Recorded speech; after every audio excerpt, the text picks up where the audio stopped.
Nous avons ici une lettre d'affranchissement qui constitue un acte d'affranchissement de la nommée Nyama, esclave du sieur Jean-Baptiste Geoffroy, demeurant à Saint-Pierre.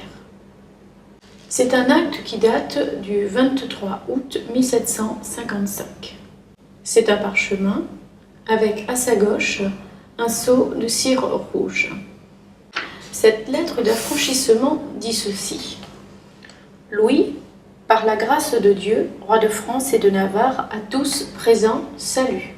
Savoir faisons que, vue par notre Conseil supérieur de l'île Bourbon, la requête présentée par le sieur Geoffroy, tendant à ce qu'il plût au Conseil de l'autoriser à affranchir la nommée Nyama, native 2, âgée 2, qu'il a achetée à la compagnie, et ce, en considération de la bonne amitié qu'il porte à la dite négresse. Oui, sur ce, le procureur général du roi, le Conseil a homologué et homologue la dite requête, et en conséquence a permis au dit sieur Geoffroy d'affranchir la nommée Nyama pour jouir des privilèges dont jouissent les personnes nées libres, et ce, au terme des lettres patentes.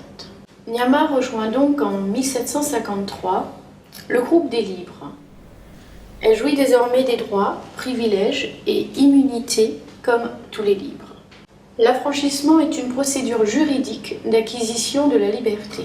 L'esclave ne peut être affranchi que sur la permission du gouverneur, de l'intendant, puis du conseil supérieur.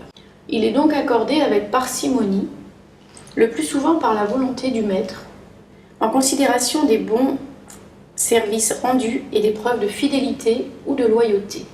Alors l'affranchissement est limité, on en compte avant 1848 que 10% de la population esclave.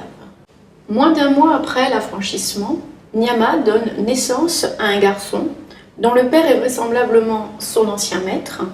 Cet enfant sera reconnu puisqu'il portera le nom de Jean-Baptiste Lillet-Geoffroy et deviendra un des plus grands savants de son époque.